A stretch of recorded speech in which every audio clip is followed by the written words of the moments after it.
lives through impactful projects. STEM Steps empowers one of the projects is STEM Steps, which empowers 250 women and youth with global digital tech and entrepreneurship skills. The Life Fund Cooperative aids women entrepreneurship with peer-to-peer funding. They also offer free breast cancer screening to 2,000 women. Business training and empowering conferences. Dr. Yemisi Global Influence is evident through awards like Top 100 Women Creating a Better Africa and Top 100 Most Influential Women in Nigeria. She was named Entrepreneur of the Year in 2020, served as MWE Alumni President, and worked with NNEW. Hopefully, she's going to tell us the full meaning of that soon. You're welcome, ma'am. Please let's put our hands together to formally welcome Dr. Yemisi to another exciting program of Thank you for having me. Essentials. You're welcome to our program, ma'am. And we are indeed delighted to meet you. In the course of that introduction, if there is something that I have missed, please do not hesitate to spill it out because we usually want our participants to know that we don't just bring people on this platform, we bring big fish. And we want them to appreciate human, no fish. Yeah, we bring big fish. So they will appreciate the kind of work we also do here. So please do not spare any details at all. If I've missed anything, please spell it out in black and white so that they can know that we are not joking here on this platform. You are welcome, man. You have the floor to say a little bit about yourself and go ahead and dive into the conversation. Thank you, man. Over to you. Thank you so much for having me. It's such an honor and a pleasure to be here today as your facilitator and speaker for today's training on entrepreneurship, especially on financial management. I have a very, very large topics to cover today, and I really trust God to help us to get into it and to be able to understand what we have to say and retain it and use it. I want to believe that this audience is wide and diverse, and basically people who are interested in business, starting their own entrepreneurship journey, or those who have even started and they are seeking clarity. So I'm grateful to God for the opportunity to be here today. I'm grateful to the U.S. Embassy for having me. It's an honor.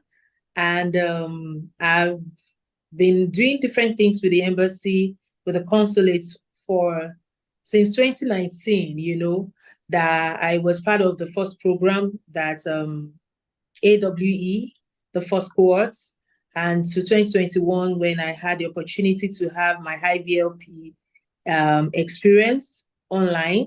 It's been a wonderful experience so far, and I can say that the U.S. government's mission in Nigeria has really influenced my life positively, and it's a pleasure to be able to influence others to also give it back through this platform today. Like I've been introduced, I am Yemisi Adeyeye, and I'm a medical doctor. And my story into entrepreneurship started with the mindset that, I'm a doctor and I want to heal and treat people. And that's all I need to know. So, of course, I went to medical school, have a business partner who is also, a very advanced person in the sector. And we thought that was all we needed. But by the time we started business, we discovered that it's much more than that. So there's human beings that work with you, your human resources. I was not taught in school how to manage them. I was not taught in school how to handle my taxes. I was not taught in school how to handle my finance. I was just there. Yes, I have the technical know-how, but the business management was lacking. And those are the kind of experiences and trainings that I've been able to benefit from different programs that I've done with the U.S. government mission in Nigeria. And today, So if you're in this room and maybe you've learned how to sew, or you've learned how to make shoes, or you are a professional, you're an architect, and you just think that, okay, much more than working for the government or working for people, I would like to work for myself, then you're in the right space, because there is a technical aspect of doing what you want to do, but there is a business management aspect where you learn how to manage that business. So there are two different things.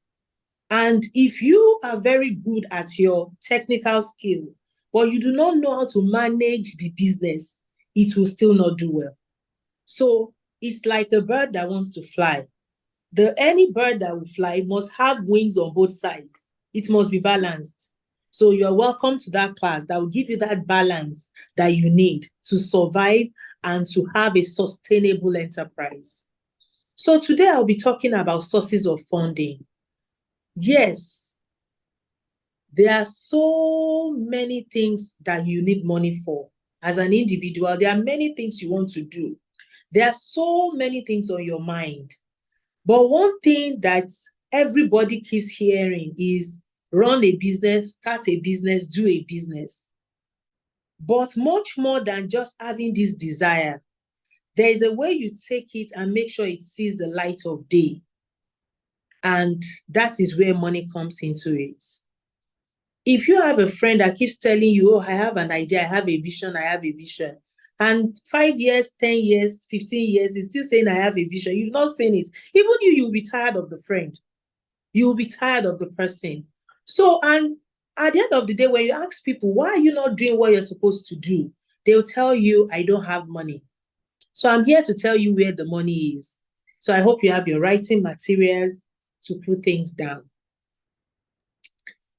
I'm grateful to my team who have helped me so far so that I can have time to be able to be here. So anytime I speak, I always want to acknowledge the life I'm seeing.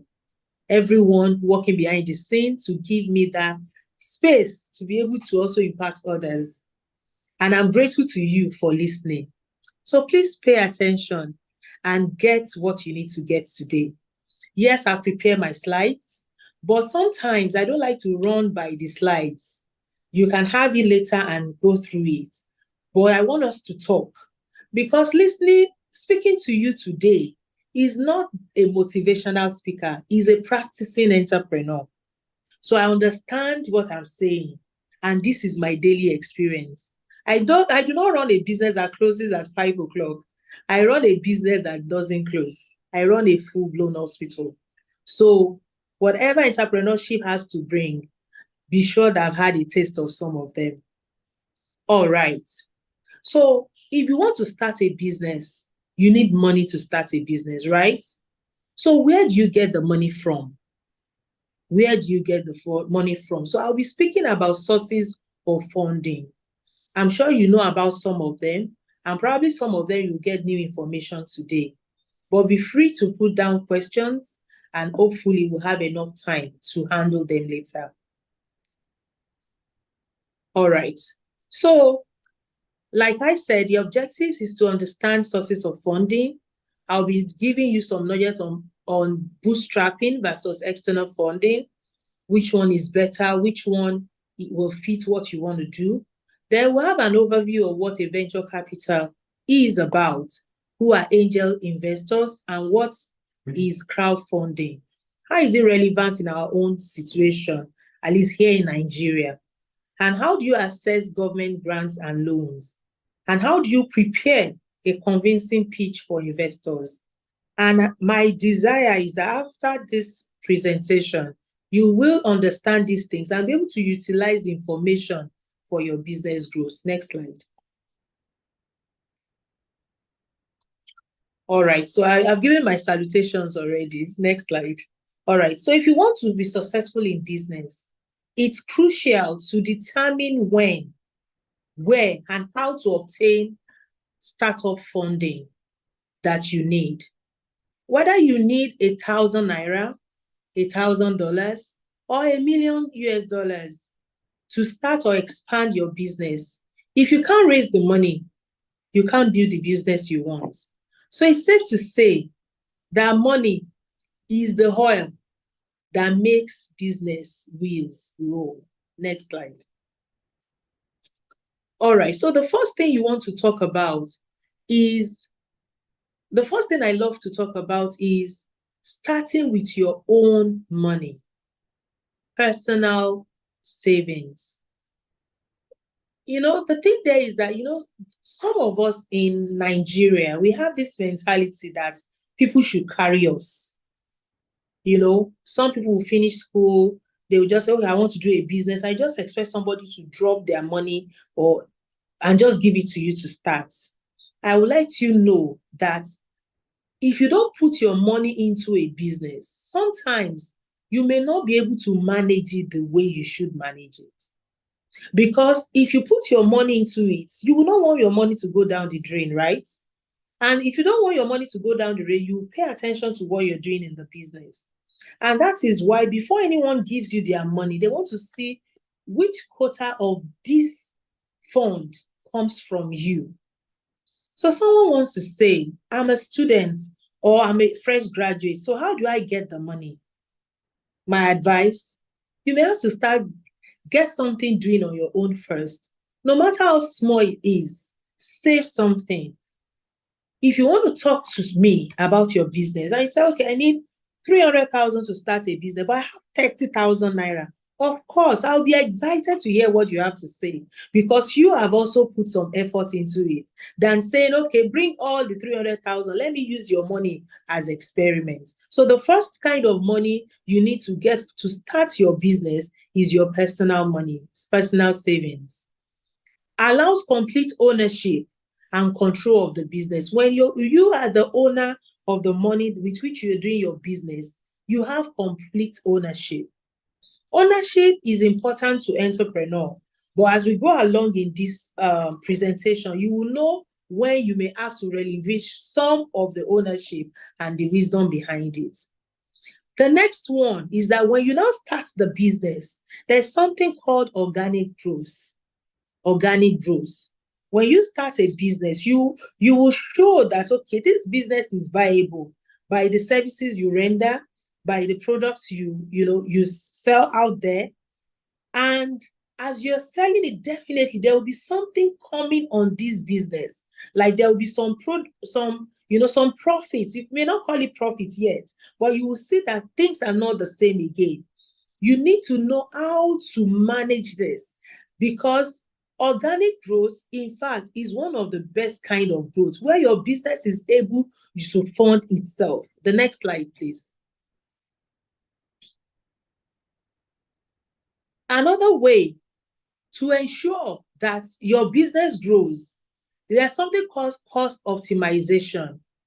When you want to start a business, many times you just want to, put everything you need down. But one of the things we do as entrepreneurs is to solve problems. And the first problem is that you will not have enough resources. So you must be able to optimize whatever you're doing in your business. Operate with a minimal expenses mindset. As an entrepreneur, for you to be able to, take care of this, the funding that you have put into your business. I've spoken about starting with your savings. Now you have started doing the business. You have to ensure that you are frugal.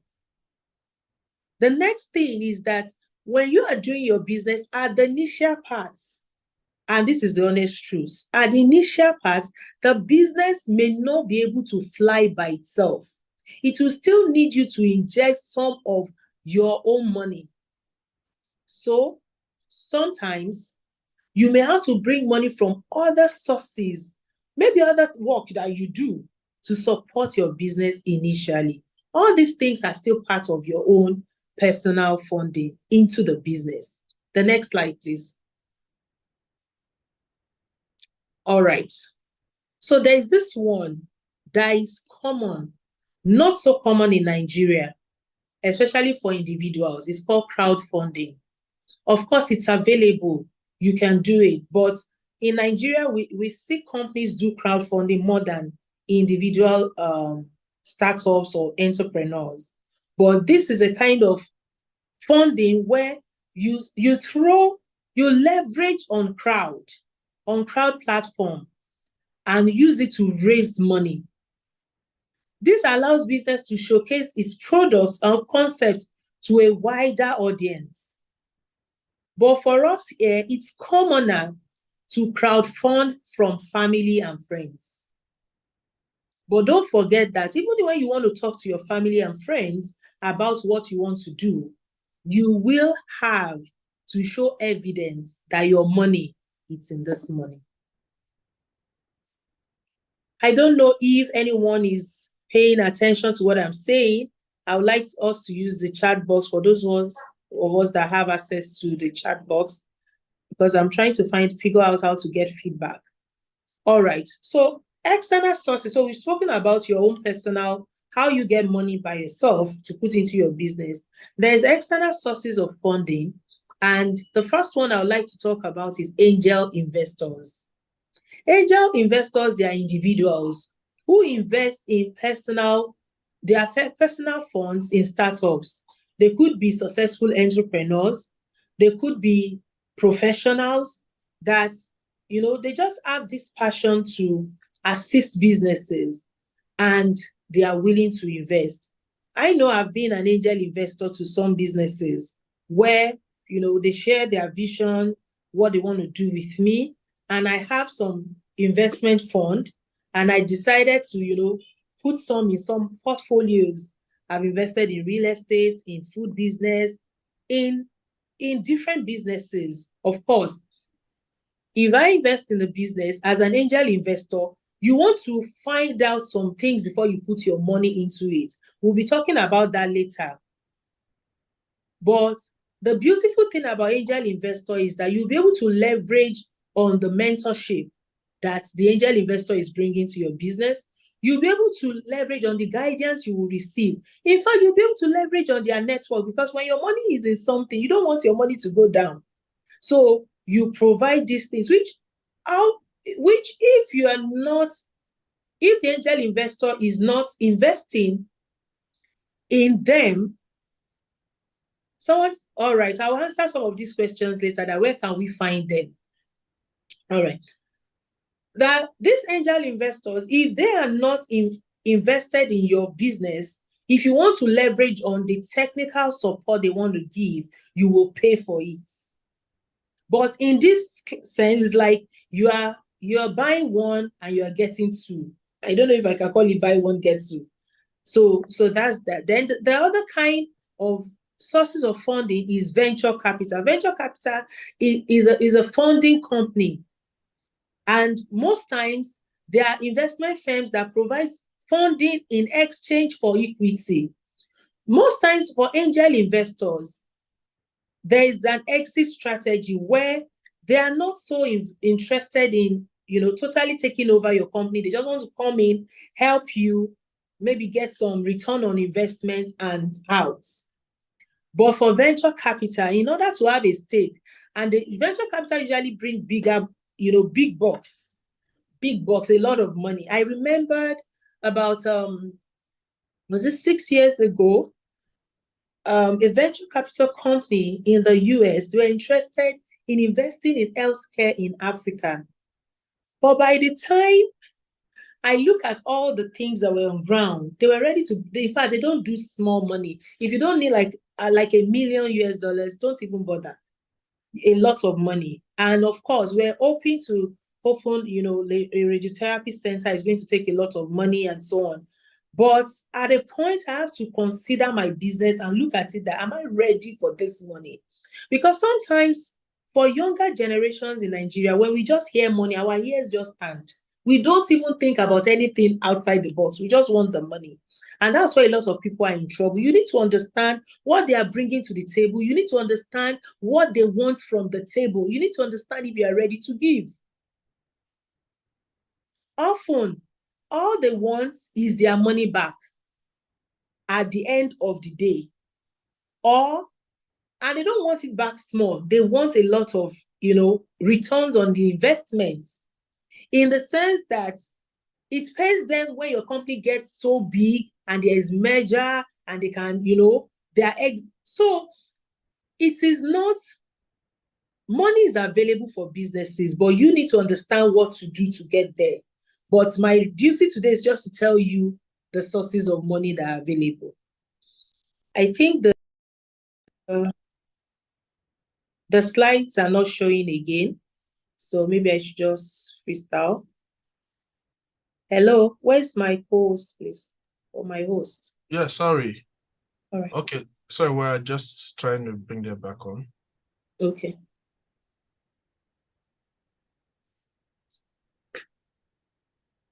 Yes. Okay. Can you see your slide now? Yes, yes. Next slide, please.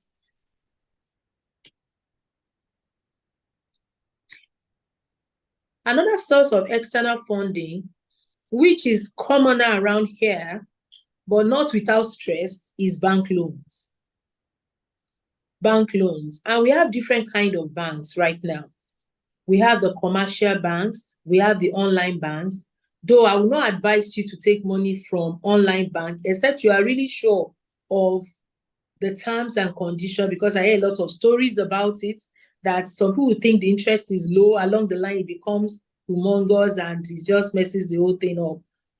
But bank loans, they are certain, source of funding for you as someone who want to start a business or grow a business. But there's this one that is really, really, really easy or easier to access, easier to manage and use to grow your business. And they are cooperative society loans. They are like banks, but they are just like people coming together to form like a micro bank and lend amongst each other. And the beautiful thing is that when you lend from a cooperative, whatever you put into it as pay the cooperative as interest. If you are a member, you're going to also take it back as your own dividend later. So it's a win-win situation. I usually advise entrepreneurs, every entrepreneur in Nigeria in this particular situation should belong to a good cooperative. Because I've come to also discover that even when, of course, the next thing is talk about governments, but I can just bring it in right now. Even when government wants to give funding, they don't like relating with individuals. It's easier when you do cluster kind of, initiative. So belong to a properly registered cooperative. I know you have them in your areas, in your communities. Find out, belong to. I know some of them, they are probably headed by very way older people, and you may think you're younger, you don't want to, but just find what works for you. But I can tell you that it's easier, because for bank loans, you need collateral, you need a lot of things. And sometimes as an entrepreneur, it could just be, stressful and cumbersome for you. And by the time you start, you just get tired along the way. So you may want to consider things. Take it from me as a practicing entrepreneur, that cooperatives are very good for a source of funding. The only challenge about cooperative is that you need to have joined for at least 6 months. And the reason for this is because they want to check your credibility, your consistency.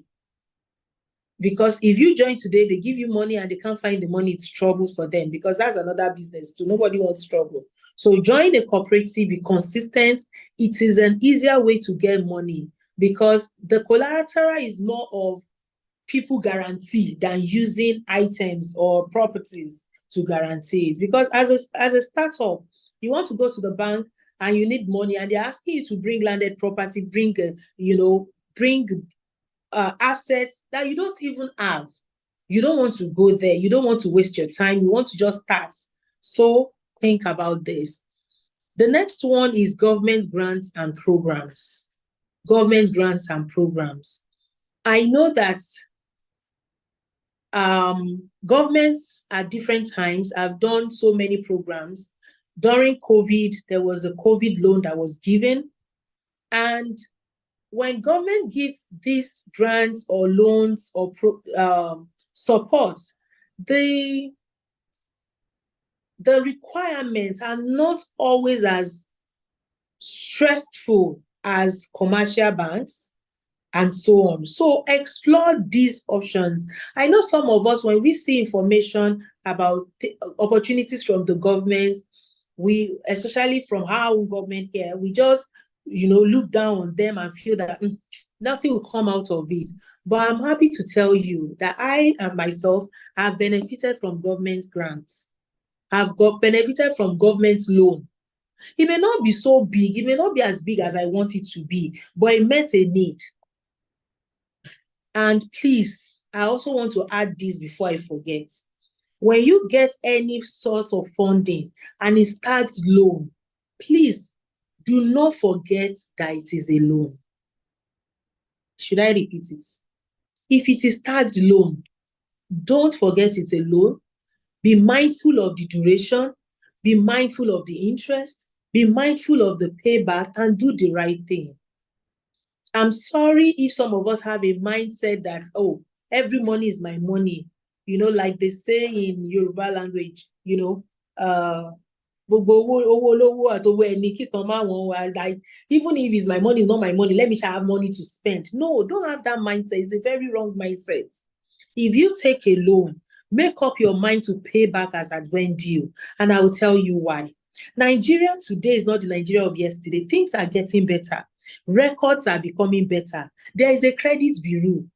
So in case you are listening to me right now and you got that COVID-19 loan and you have not paid back and you thought that because they did not ask you, it is gone. I am here to shock you that it is not gone. So let me tell you a story of something that happened recently. So there is a friend of mine who is a consultant, and she wanted to get a loan from Bank of Industry. And Bank of Industry was ready to give her the loan. I think it was 5 million naira she wanted to get. And they were ready. It's like the money is on the table. Just shake hand and pick the money. Do you know what happened? They said they can't give her the loan, that she has her name in the credit bureau. She said herself, who knows her? I don't know anybody. Nobody knows me. So who will write my name in credit bureau? They now said that during COVID-19 loan, the government gave her, was it 1 million naira or less than that?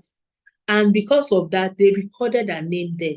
So I don't know if you are listening to me now and you got that loan.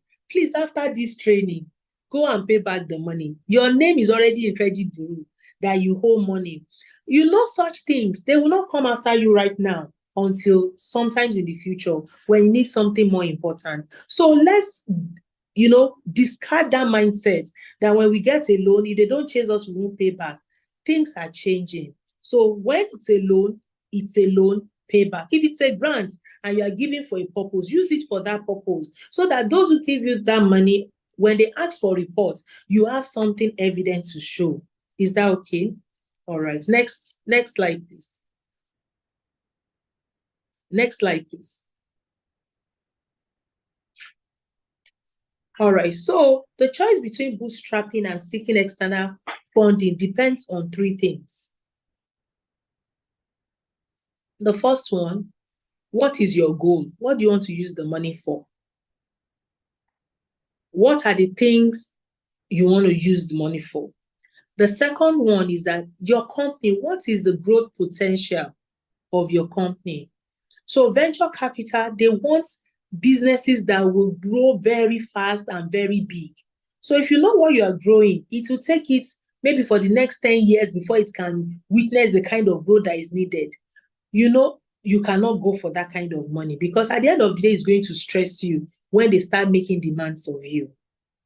Then you as a founder, what is your preference? So maybe for myself, I want what the business I'm building, I need a lot of professional support, technical input. I may decide to go for maybe an angel investor who is vast in that area than just going to get a cooperative loan or a bank loan. Because bank may not come back to give you technical support. You just get the money and you go and use it. So you need to look at those things. They are very important in source of funding. Then the next one is bootstrapping. Offers independence. Like when you start a business on your own, you grow organically. Someone wants me to throw more light on credit bureau. All right, credit bureau is a bureau that is in charge of credit debtors in Nigeria. So they keep a list of debtors. So anytime you want to do something major, they go and check that list to see if your name is there and how much you owe. And if your name is there, definitely if you have to make a progress in a particular light, they won't give you that progress. So it may affect what you want to get. It may give it a temporary setback or a permanent setback, but you don't want that. So if you owe money, please. And I don't even know if these online bankings too, they are also feeding the credit bureau. So don't say, I just got the loan on my phone. Please. So that's that about that. Anyway, if you want more information, we can talk about it later. All right. So bootstrapping offers independence, and it may be good for you for a time, but depending on kind of growth you want, it may not be enough. It may not be enough. You may need extra cash injection, capital injection into your business. So while external funding can provide significant capital, but often comes with giving up some control and some equity. So when you bring external sources into your business, maybe a venture capital or so, they may request that for this money we are giving you, we'll take a percentage of this company. But I also want to advise you as a business owner, sometimes we always want to have 100% control all of the time. It's better you have maybe 60% of a big thing than to have 100% of a small thing. But all of these things, you have to sit down critically and look at the pros and the cons. You can use a combination of funding for your business. You can take, you can use loan in some part, you can use grant in some part, So it's not one source of funding you need for your business. You just look at what is available part-time, what you are ready to give part-time, what you are ready to stand by part-time, and what you are ready to fulfill. Because for everyone bringing something to you, they also have some expectation in return. Next slide, please. All right, so now I'm going to be giving us some tips on preparing a convincing pitch for investors. Is that okay? Convincing pitch for investors. I'm sure that some of us, we've heard of elevator pitch, we've heard of pitch deck, we've heard of these things. What it simply means is that you explain your business, what you do, why you do it, and the prospects in that business to people who can benefit your business. I'm saying benefit your business because sometimes it's not only money you pitch for. Sometimes you can pitch for partnership. So it's not all the time that when you talk to people about your business, it's only money you need. Because sometimes you don't need money, you just need the technical support, or you need some form of, hand-holding. But when you pitch, you are trying to achieve something to bring it as a value to your business. So, as a business owner, I cannot talk, cannot walk. I'm sure someone is thinking, so what happens to people with disabilities? So can they pitch their business? Of course they can pitch their business. They have a mode of communication. But whoever is coming, whoever is going to stand to start a business or run a business, you must be vocal. You must be able to speak clearly about what that vision on your mind is or what you are doing. I've been privileged by God's grace to sit on both sides of the table. I've pitched at different times to investors, and I've sat on the other side of the table as a judge to invest and to judge people's pitch. So I'll be speaking from these sides, and I hope you'll be able to get things. I decide not to bring a template for you Because, when you want to talk about pitching for investment, you just get templates and you just fix it in. But I've discovered that sometimes when you even give people templates and they fix it in or get someone to help them fix details in it, when it's time to deliver, you are wondering, are you talking about your business or another person's business? So today, I'm taking my time to run us through different aspects, things that you need to pay attention when you are pitching for investment or pitching to investors, okay? So number one, you must have a clear value proposition. Clearly articulate your business value proposition. What is this business bringing to the table? Oh, I want to be selling Ankara. Why are you selling Ankara? People are selling Ankara now. No, it doesn't work like that. I think this is not my slide. Can you please take back my slide? Sorry, something else is displaying on the screen. All right, thank you. Clearly articulate your value proposition. What is that value that business is bringing? The fact that you want to sell Ankara may not be the value that you are bringing to the table. You may just want to sell decency. For me, that I'm into healthcare, my value proposition is not just to heal people. So for me, Lifehound Hospital, our value proposition is to reduce doctors' waiting time. We make sure that when you come to Lifehound Hospital, in less than 30 minutes, you see a doctor. We have put a lot of things around it to make sure this happens. So when you are coming, you're not just coming for healthcare. Yes, every hospital probably provide one form of healthcare or the other, but this is unique about me. So what is unique about that, your business? You need to sit down and think about it properly. Highlight the problem your product or your service solves and the unique value it offers. Next slide. So let people know what problem you're solving. So I just told you, in Lifehound Hospital, we reduce doctors' waiting time. We reduce post-surgery waiting time, admission time. So when you hear this thing, you're like, okay, oh, that my brother that needs surgery, I would think you should come and do it at your place because he's an executive, doesn't want to waste time. He wants it done and be able to travel maybe in 3 days. So this is where, so can you see what I'm trying to say? So when you are pitching to investors, you're not just telling them, oh, I sell locust bean, I package curry. No. What is the value behind it? The next thing, you need to understand the audience you are pitching to. You need to find out that the person you are pitching to, what interests the person? What interests the party? What is their interest? There was a government grant that was given recently, and the interest was on taxes. They were not asking too many things. They just want to know if you are paying your taxes, you are paying the payee for your staff. They want to know if you are paying your own PIT. That is the focus. So when you get to that kind of audience, you should not be talking about something. So you want to know who you are talking to, what interests them. Tailor your pitch to the specific interests and priority of the investor. Okay, there was a time, okay, it's still happening right now. Tony Elumelu Foundation gives grants to entrepreneurs. There was a year that more focus was given to green energy. So if what you're doing is in the area of green energy, you can't be quiet about it because that's what interests that particular investor. So you need to understand that. Then you need to research their past investments. The investor you are talking to, what are the things that interest them? What have they done in the past? Then you take it from there. You can see that today, when I start talking, I started from what I've done with the US Embassy.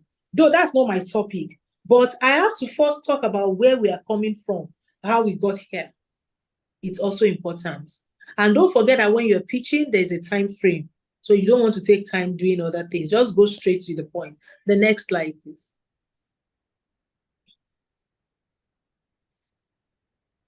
My co-host or my host, all right, thank you. Another important thing you need to talk when you're pitching is your market opportunity. I don't want to put my money in a venture that will not sell. or someone that will be busy producing what people are not using again. So what is the opportunity in the market for that product or that service? You need to speak clearly, define the market opportunity and the target audience. Who are these things meant for? And sometimes some entrepreneurs too, we find ourselves in the gap where what we are producing, those who are using it, they are not the one paying for it. So you need to understand the difference. For example, if you are producing toys for children, children are the users, but parents are the buyers. So you need to look at those two sides too when you are talking about the market opportunity. You present market research. So you need to do a research. You can't come and tell someone to put their money into your business without having evidence, without having facts. I want to know what is the addressable market, the total addressable market. I want to know your research. I want to know how many people that are in that area that you want to sell to. So, for example,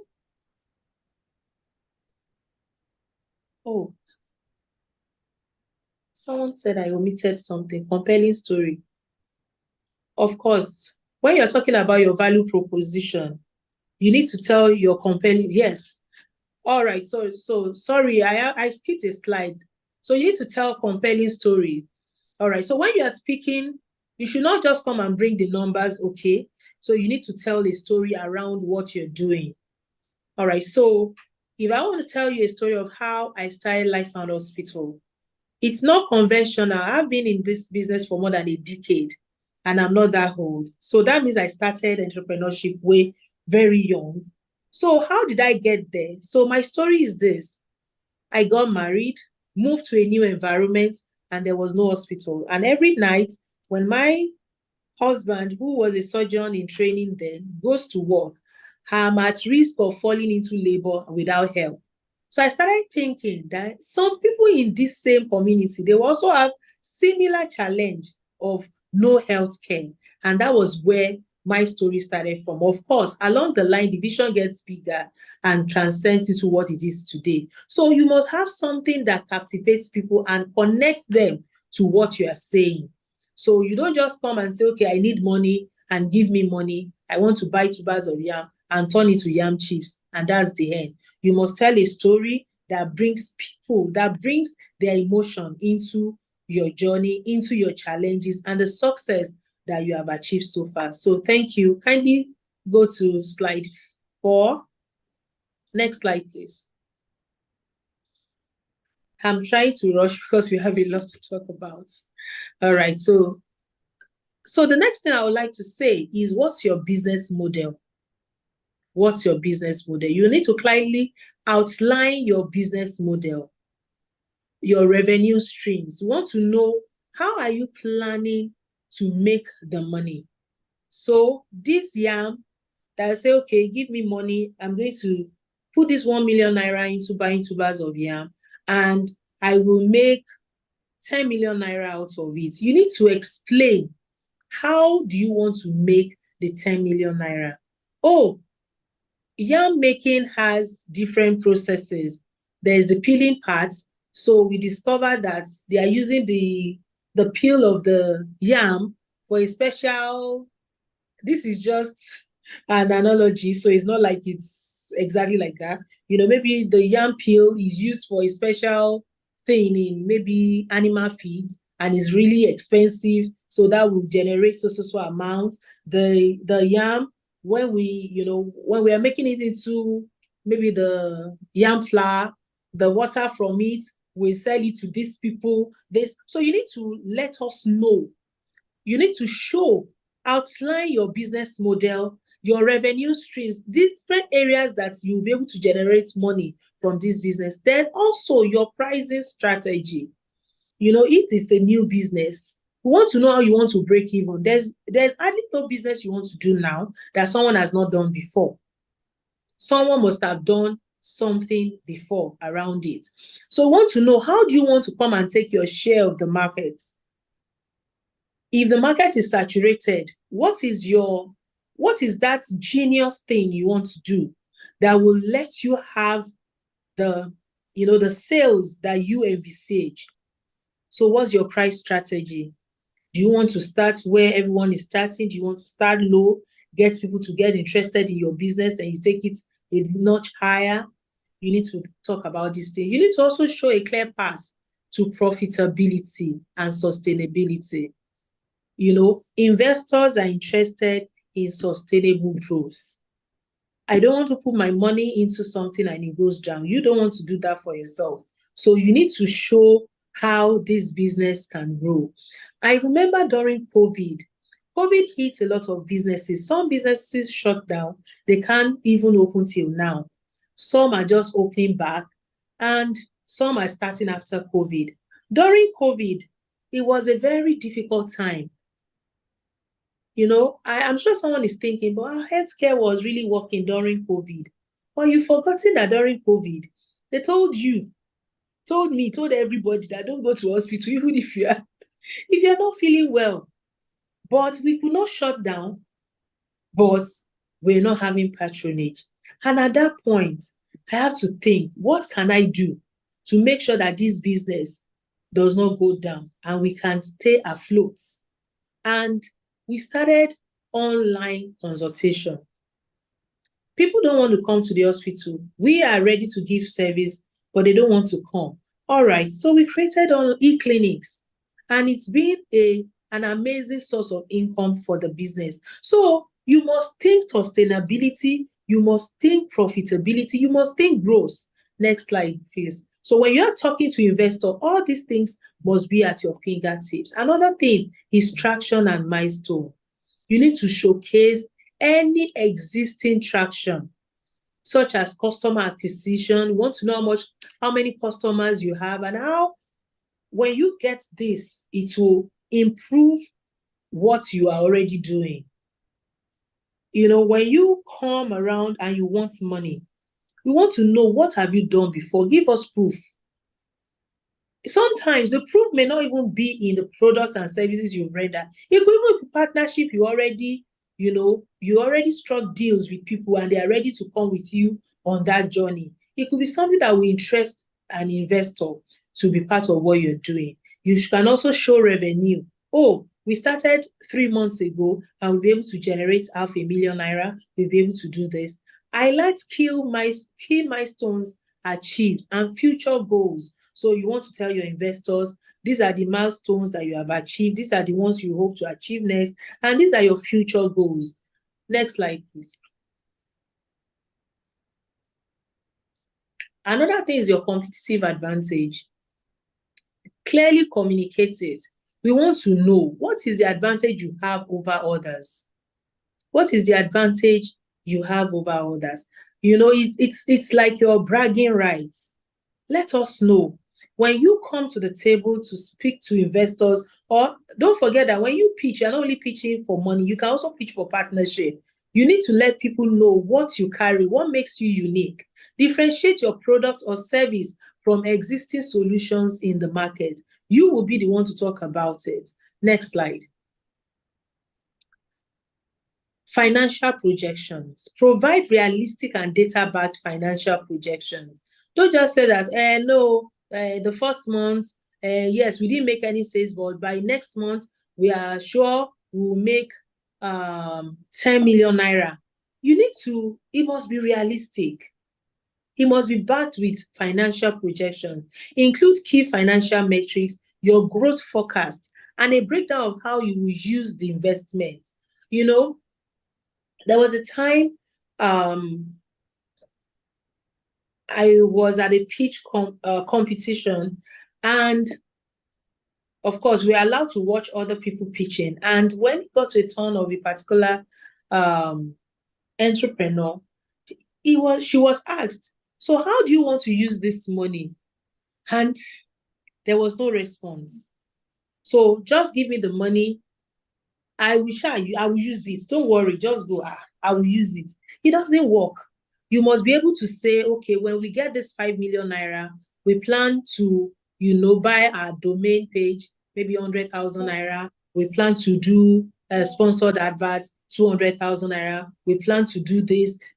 You have to specifically say how you want to spend the investment so that it brings It gives the investor that confidence to bring out the money and or the fund to support that business. Next slide, please.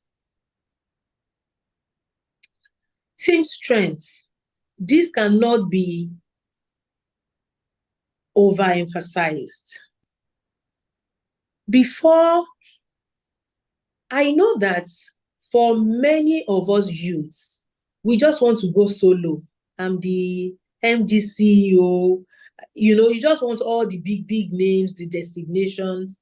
But don't forget that we is stronger than I. We is stronger than I. And sometimes when you have co-founders, of course, make sure you look at their strengths and bring the right people to be part of your team. But when you have co-founders, you look more serious as an entrepreneur than when it is just you. Because there's a limit to what just one person can do. We are human beings. There are times that you may fall ill.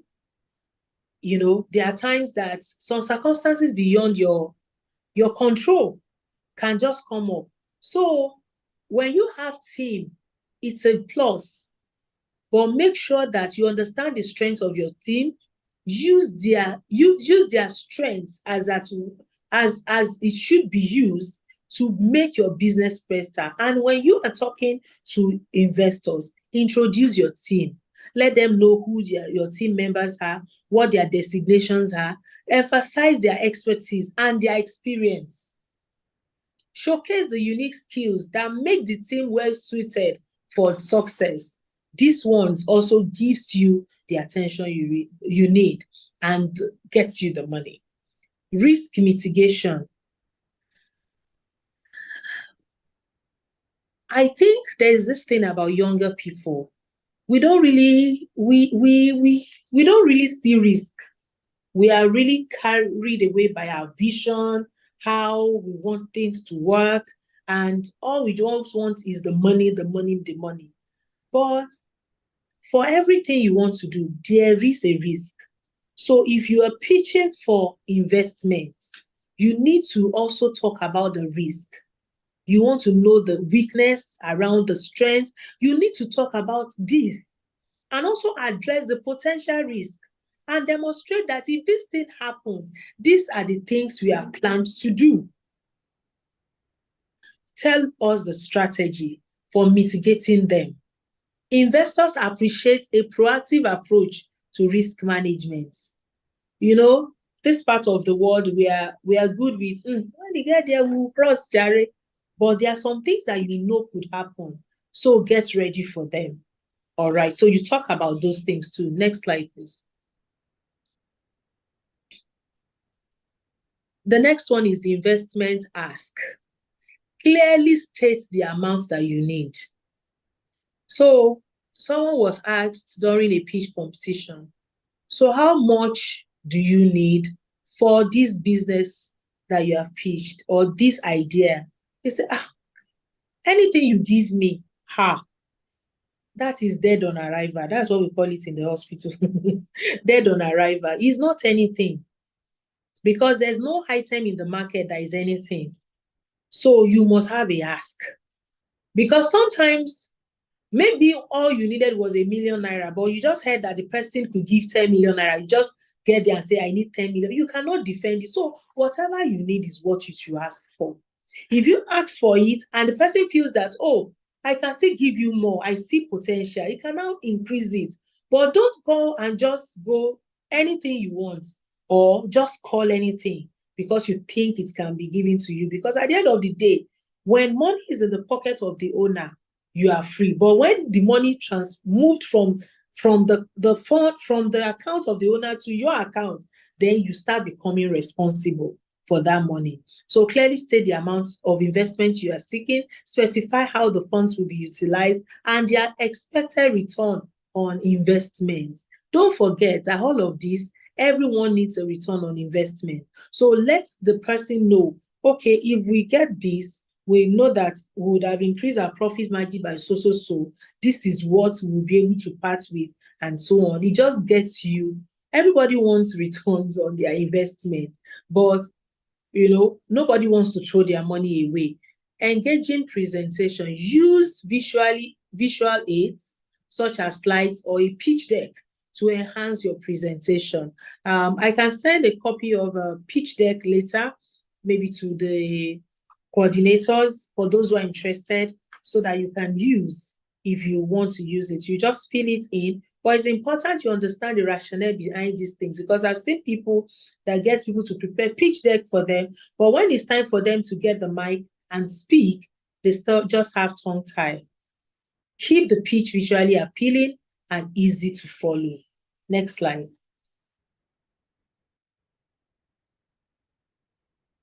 Prepare for questions. Prepare for questions. So when you are going for a pitch, say it, pitch to people around you, pitch to your friends, pitch to your colleague, your business partner, pitch to your mentors. Just keep pitching. The more you familiarize yourself with it, the more you'll be able to deliver. And tell those people listening to ask you questions. Be ready to address concerns and provide additional information. When you're telling someone that you give me this money, every 3 months we'll send you a financial report, the person will have peace of mind. In fact, they know that you know that they want to know. So it's important that you're ready to answer questions and also take care of their future concerns. Next slide, please. Demonstrate scalability. Illustrate how your business can scale efficiently. Investors are often interested in opportunities with significant growth potential.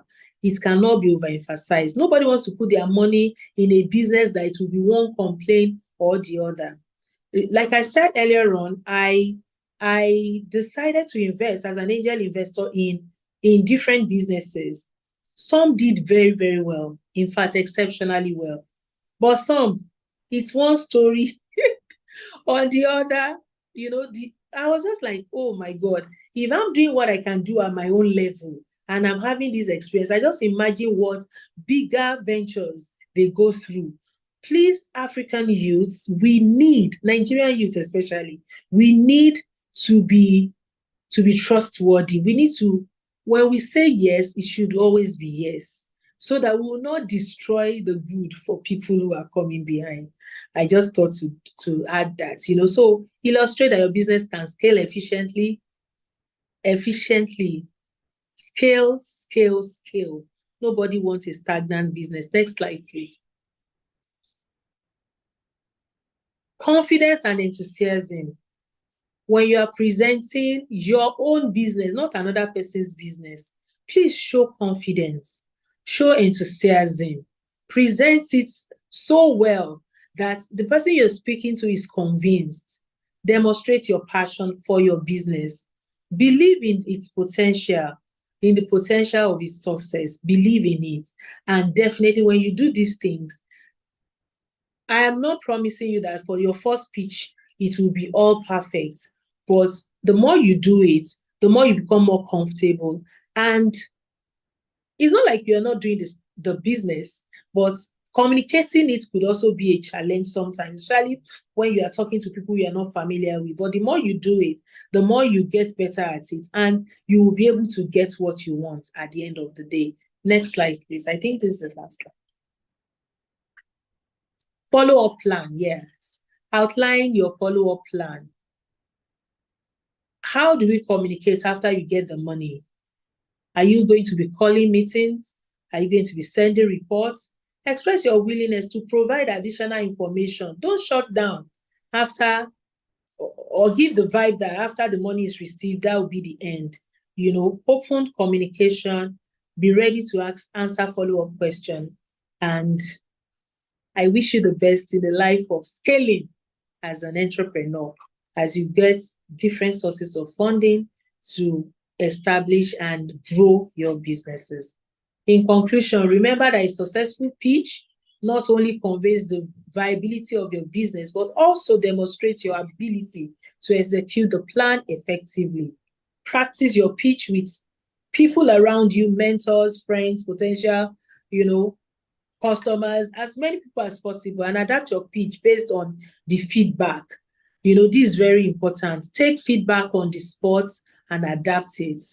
I've seen things And in fact, now I'm just smiling at some things I'm remembering.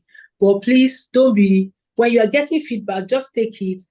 Some of us, we don't do well with feedback. You think you are attacking, just take it and work on it and get better. Thank you. Thank you so much. Please let's put our hand together for Dr. Yemisi, please. Thank you so much. That was a wonderful presentation. At the beginning, when you mentioned that, you were going to show people how they can actually get money, actually, some of our participants thought maybe you came with money and you're going to distribute it. And it's quite unfortunate that you didn't come with money, but we want to sincerely say thank you so much. That was a wonderful presentation. And we actually benefited from your word of experience a lot. Please, ladies and gentlemen, across our network of American Spaces, please, if you have a question, please don't hesitate to use a virtual hand, and we'll give you an opportunity to actually engage our facilitator for today. But meanwhile, I will take the first question. Let me have the privilege to ask the first question. So my first question would be, how did you start? What has been your motivation along the line? Have you gotten to a point where at some point you wanted to give up? So yeah, so how did you start? I've asked so many questions in one. Yes, you have.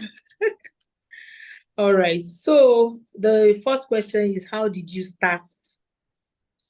All right. So I think I said a part of it earlier on that I started entrepreneurship. Okay, I started this business in 2012. So that's more than a decade ago. And how did I start? I was living in a community where, okay, so I'm an author of a book called Entrepreneurship is a Beautiful Thing. And there's a model in that book called Yemisi Adeyeye Entrepreneurship Model that talks about the 4 quadrants of entrepreneurship. The first quadrant is problem quadrants. Problem quadrants. Number 1, to start a business, you must see a problem. You must see a problem that you want to solve. I know some people start business because, they just look at themselves. In this part of the world, we like parties. And when you enter parties and the musician, they are hailing you, you want them to be able to say CEO of Kinikon, MD of something, Some people just start business you'll be shocked reasons why some people start business.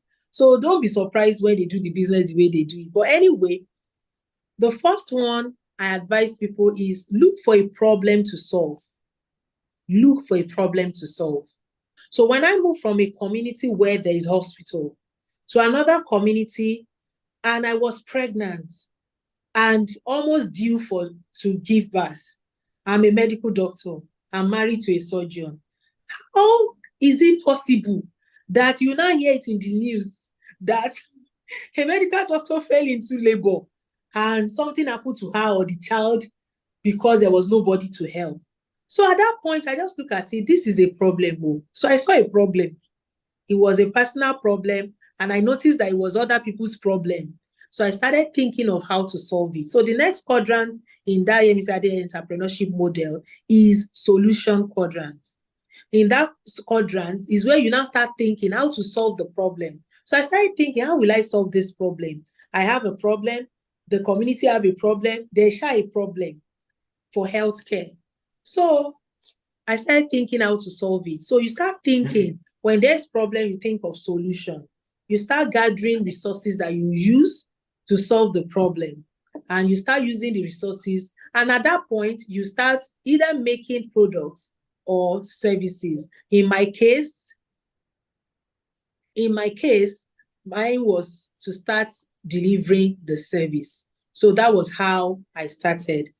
From my own, not being able to access healthcare easily in my community, I have to, drive few miles to where I will get healthcare.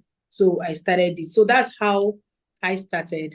So I don't know if I've missed any other question. No, brush off like that. You didn't. You captured All right. everything. Thank you so much for that Right. wonderful So every one response. of us, if you are in this room listening right now and you want to start a business, the best way to start is look around. What are the problems you have?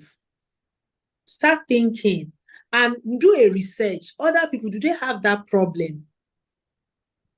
So in the problem quadrant, there's personal problem, people's problem, provincial problem, and perceived problem.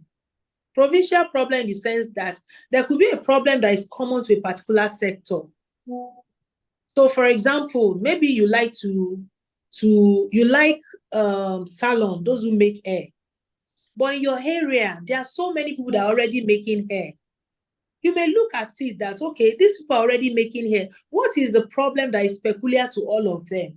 You may just find out by the time you do your research, ask questions, ask people, potential clients, people already doing it. You may just discover that they will tell you that, oh, we find it difficult to get hair, maybe hair extension in this area. So instead of you to open the 6th salon and they are looking at you with bombastic side eye that this one has come to take our customer again, why won't you solve their own problem and start selling that hair extension to all of them so they become your customers? Do you understand? So there are different ways to look at it when you want to start a business. So that could also be. Another one is perceived problem. You could be in an area where, in an area where something is not happening right now, but it could happen. Let me use the COVID-19 as an example. How many of you bought this face shield during COVID-19? We all did. But do you know that face shield, some people bought it as expensive as like 20,000 naira, 30,000 naira for one. Because some people had known that they've heard that this COVID is going to spread to the world. And most of the things we order is from China. So they already ordered it before the borders were shut. So they were selling out like they were selling gold. But by the time they sold these things and people were able to import face shield, if I give you face shield now, you will ask me, madam, I hope all is well. Do you get it? So sometimes your business may not be what is happening right now, but you could have this foresight that something is going to happen. Maybe you just move to a new environment. There are no stores there, shops. Yes, people are not many there now, but you started creating shop to prepare for those who will move in. So you have the first mover advantage. So there are different ways where you can start a business. But any business that started from the background of solving a problem usually does better than the one that you just wake up and just start doing. All right, thank you. There are hands up. Yes, I agree with you. For those of you who are asking about this slide, I've shared it on our platform, on our WhatsApp. Please, for the Spaces Director, you can just share with your participant as well. Check on the WhatsApp group, you will see it. Okay, let's go to Sokoto. Then we'll go to Uyo. Then we'll head back to Kano. Then we'll go to Maiduguri, then Benin City. Sokoto, please unmute yourself and ask your question. Okay, thank you very much, Dr. Ade, for this wonderful presentation. My name is Aliu Yahya from American Space Sokoto. I so much like interest in this teaching as a source of founding of entrepreneurship. As you mentioned, some other sources like bank loan and others. But my question is that sometimes the investor can ask questions to entrepreneurs that, please, I have 10 million. I want to invest in your company. How did you pay me back in the next of 2 years? So I mean the process. Thank you very much. All right. Thank you for that question. When it comes to money and business, I know we are young and we are excited about the sound of money. But don't forget that when the money leaves the account of the funder and comes to you, it becomes your own responsibility. So the excitement should come with a lot of patience and support, professional support. Some of us, we do not know anything about financial management. We just started our business. And someone is giving you money, because the fact that you have cash in your bank does not mean that you have profits. Don't forget that to be able to produce that service and products, you also bought machines, right? You do rent, you do salaries. So all these things, you need to factor them into your into the whole picture. And I also want to let us know that bookkeeping is very important in business. In fact, that's one of the things we'll still take in this class today. I hope we'll get there and have enough time.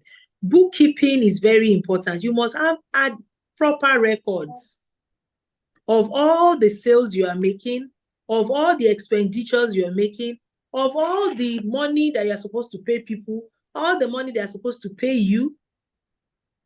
Then when you find out of all, when you get all you understand what your profit is.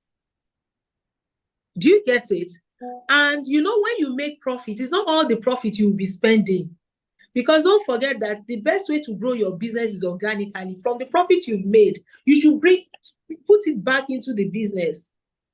It's when you will now be able to determine how much that is left that you can share as profit to yourself and know how much you can share with others.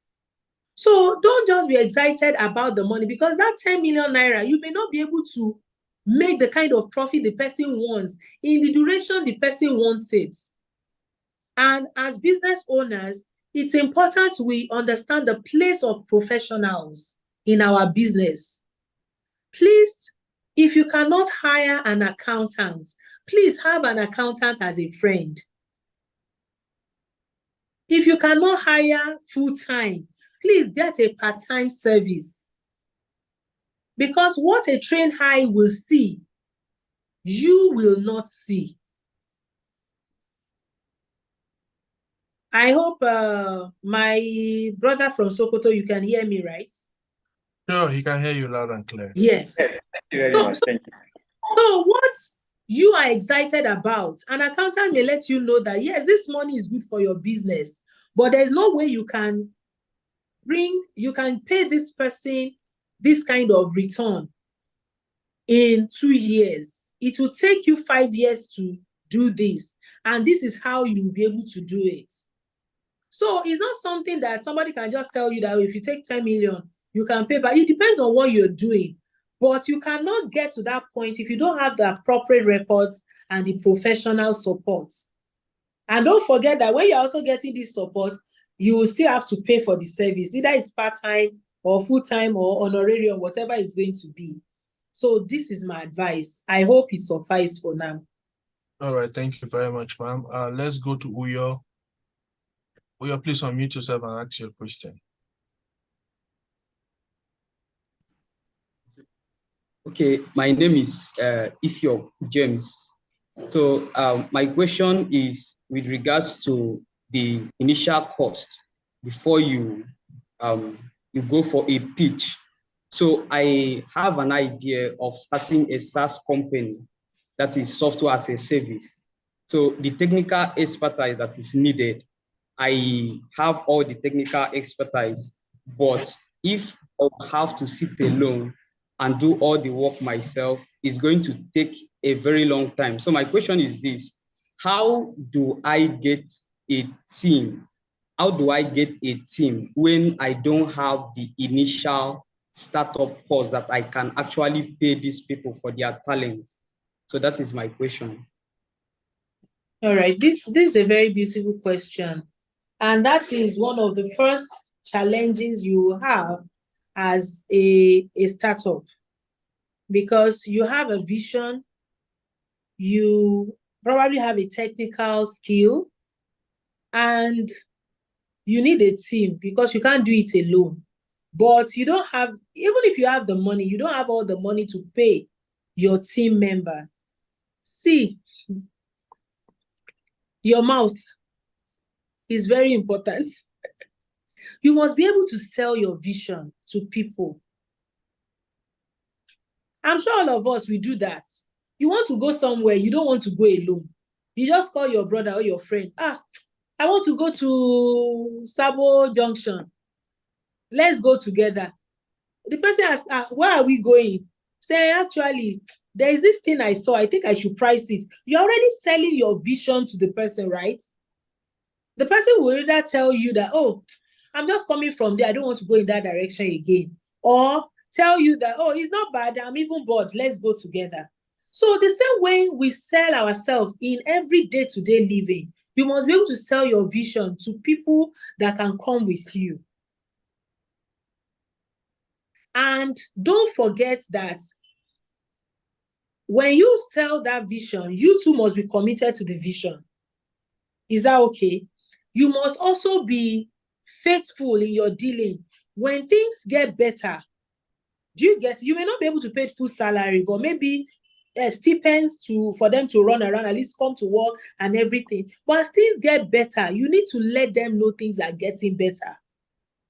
Don't be like some people, they will say, we don't have enough meat, so everybody, please just manage this food without meat. But they will now see them, they have like 10 on their plates. Your followers will not trust you. As an entrepreneur, you are a leader. You are a leader. Every day I am selling my vision. Even till yesterday, I still sold my vision to my staff. Because I have some high-level staff that there's a kind of money that I really want to pay them, but I can't pay them at that. I'm not doing badly now, but there's a room for more. I need to keep selling the vision. Let them see that this thing will work. And as things get better, I also do something. Do you get it? So you must be able to use your mouth. Be clear about your vision. Share it with people.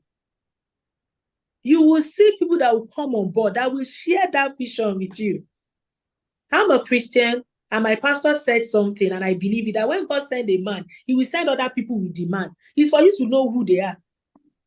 And how will you know if you don't start talking about? So if it's truly your passion, you will always talk about it. You will always share it. And you always listen to. And don't forget that they are humans. They need to take care of their basic needs. So if those things are catered for, those who understand the vision with you, that are patient enough, will grow with you and things will get better. Thank you so much. Thank you so much. Let's go to Kanu. Kanu, please, can you unmute yourself and ask your question, please? Thank you so much for this webinar. My name is Aisha.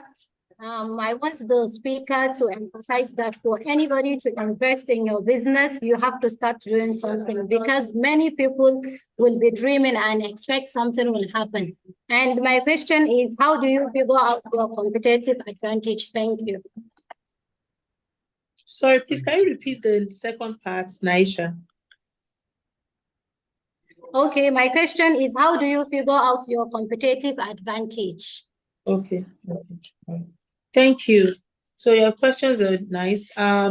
So the first one is I should re-emphasize personal commitment to business. Yes, we have to, because I think there is this generation of youths that we have these days that just want everybody to carry the weight, and they should do the no lifting part of it. So if you want to start a business or run a business, show commitment. You also say, but I don't have money. Go and look for work. Yes, the work there is available. They are not going to pay me much. Take that small one. Start saving from it. Show commitment. I need 3 million naira to start a business, but I have 300,000. Yes, you have started. Oh, I need 100,000 naira to start a washing business or something. I have 20,000 naira. You have started. It's better than I don't have anything. I only have idea. It's not working. It doesn't work, okay? All right, so that's that about personal involvement. Start from somewhere, start from where you are. Don't be shy. Start your, build your own story. Start from where you are. Like today, I told you my story. So you too say your story. It's not everyone that may start big, but I believe that we can all start small. All right, about competitive advantage. So this is what I would like to say. Look at what you're doing. There must be something unique about it. There must be something unique about it that you do better. The way you do it is better than others. See, every child in a family, they are not the same. They may look like they are quadruplets or triplets or whatever. If you look at them critically, one will be different from the other. So look at your business. What makes you different from the rest? Oh, I make Zobo, but I noticed that everybody is making their Zobo and it gets spoiled within a day. I decided to grind mine into powder and make it into tea bag. So you can take it anywhere with you. Just take enough that you need and take it. It could just be, that may be your own competitive advantage. Yes, it's Zobo, but it's just unique. Oh, everybody makes their Zobo with ginger, but I use lemongrass in mine. So it has this accentuated flavor. Just think, there's something unique that gives you that competitive advantage over others. Find it. Talk to people. When you tweak it here and there, you will see it. I hope I've answered your question. Yes. Aisha, yes, thank you so much, ma'am. All right, let's go to Benin City. Then we'll head back to Maiduguri. Benin, over to you. Please unmute yourself and ask your question. I like the way we are going all over Nigeria. Oh, yes. That's the beauty of American Spaces Nigeria. Thank you.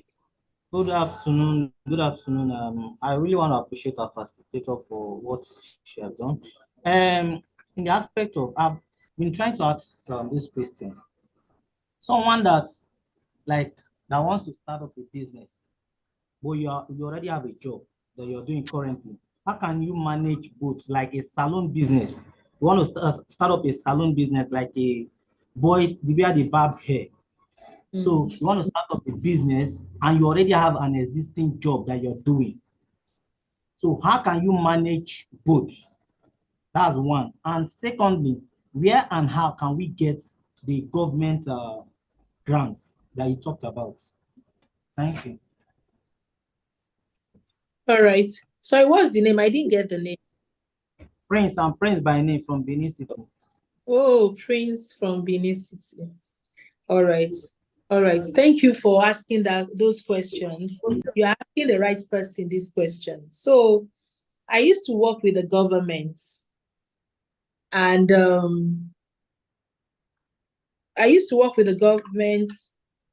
and when I started my business.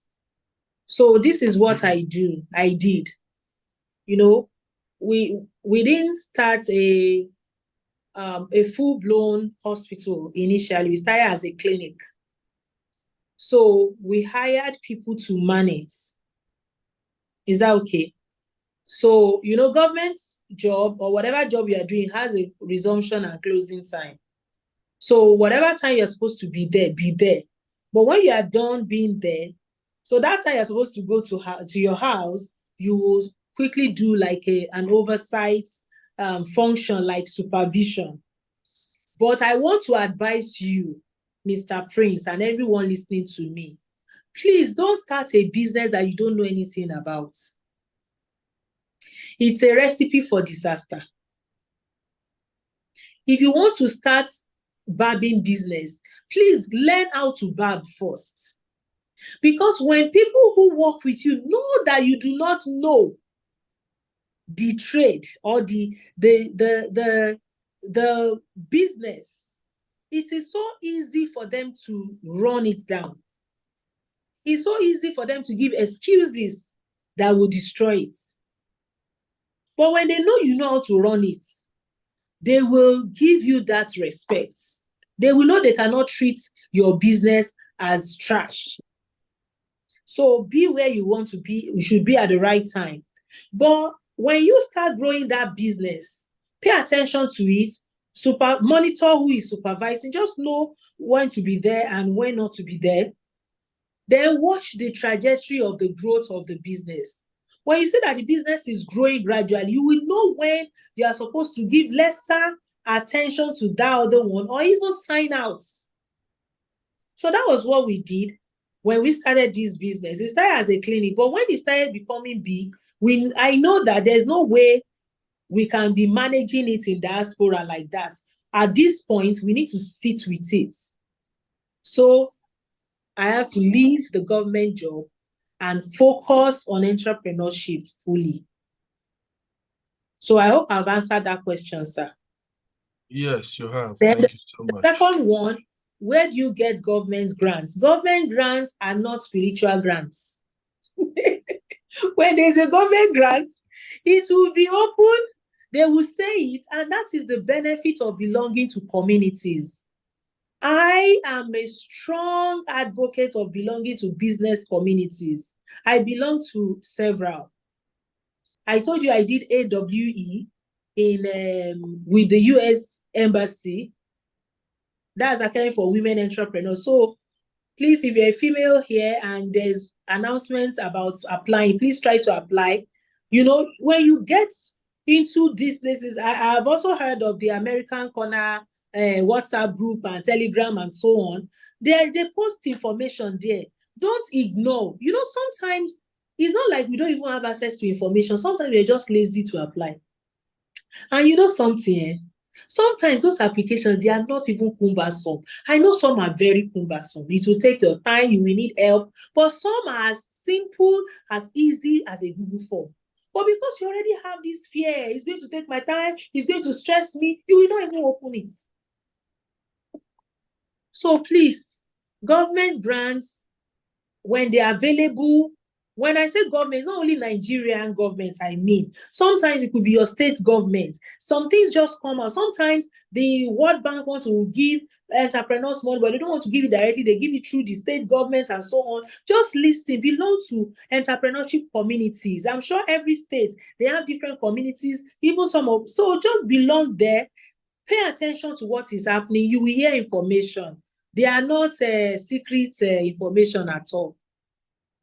I hope I've answered. Thank you so much. All right. Let's head straight to Maiduguri. Good afternoon. Good afternoon. Thank you for your time. My question, will I say, is like I'm trying to ask, maybe it's like an advice. All right, I'm having a business plan and I don't have a capital. Yeah, let's just say a business plan of maybe millions of naira to start with. So, but I'm having a friend who has the money or someone who has the money.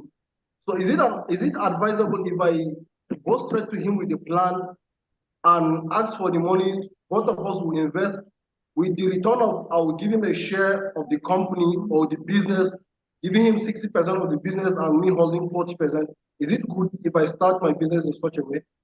And also, the next question is, I'm having a business and I wanted to boost. Already, I'm into it. I want to boost it, but people don't want to help me boost the business because of my locality, the location in which I base my business. So, what should I do? Thank you. This is my question. All right. Thank you for the beautiful questions you've asked. I didn't get the name, but your name. The name is Maxwell Abel. Maxwell, okay. Maxwell Abel. All right. So thank you for the question. I want to believe that somehow we've answered this question, but I'm going to say it again. See, business is a journey. And sometimes the journey is smooth, sometimes the journey is rough, sometimes the journey is even aborted. That you go back home. And sometimes you will get to your destination. And sometimes it will lead you from one destination to another destination. So you don't even know which is which. So I usually advise people, sir, start small. See, if you have a business plan that is saying that, oh, we need 10 billion naira to start this business, I want to tell you, there's a part of that business that you can start small, that you don't need that much. So I want to have a poultry farm that is as big as Ota farm. I may not have the money, but I can start by selling eggs. It's a part of poultry. If I start with selling eggs, maybe what I can afford is 10 or 100 crates of eggs. I start from there. I am building my own experience. When I want to talk to someone about poultry, they will listen to me better than me saying that I did a business plan or somebody wrote it for me, or I downloaded it somewhere, then bring 10 billion, let me go and do it. So I beg of you, before you reach out to that your friend, can you start small first? So that when you're even talking to the friend will see that you two, you've made some efforts. I think it's better that way. That's my own advice. Anyway, then the next one is you have a business to boost, but people seem interested, but they said they don't like the location. So you have to now sit down. Why are you at that location? Oh, I'm at this location because this is where the raw materials come from. I'm at this location because it's easier to get it from here to the buyers. I'm at this location because this is where it's secure, that I know that there's no risk of loss. So you need to consider excellently why you are there. Then you also want to consider those investors. Why do they say they don't want to come there? Do you need to provide them maybe transportation or some evidence? Or they are totally not even fit for your business? Because someone has the money does not mean he's fit to be your partner. There's a particular business issue that I'm handling currently. Two friends decided to start a tech business. So one will develop the website. The business's website laden is totally on website. So one will develop the website, has the technical know-how. The other person is good with marketing. He's a good go-to person, is good with human resource relationship and so on. Then they brought in the third person, who is a founder. The founder is ready to give money, and is giving money in a way that even me as a business management consultant, I'm like, I hope this person is not spending too much money on this project. So what is the problem? The problem is the tech partner, the guy that is supplying the tech aspect of the business. The guy does not have their time. The guy will not do the right thing.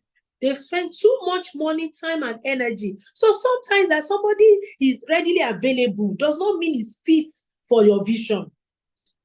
But if you do not start small and know what you need, what you don't need, if you just start with bogus partnership, it may just even be the end from the beginning. I don't know if you've heard me, sir, Mr. Maxwell.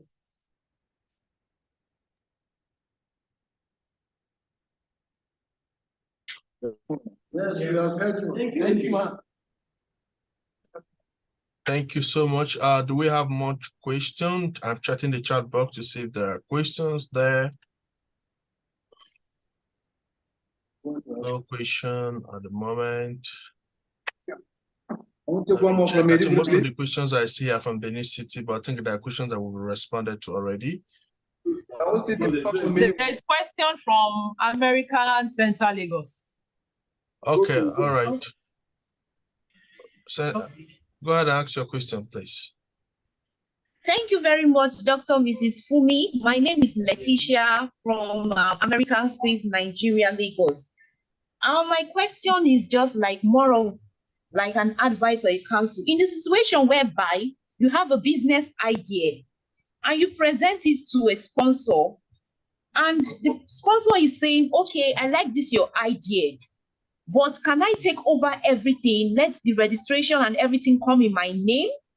I'm going to set up everything since you don't have the money.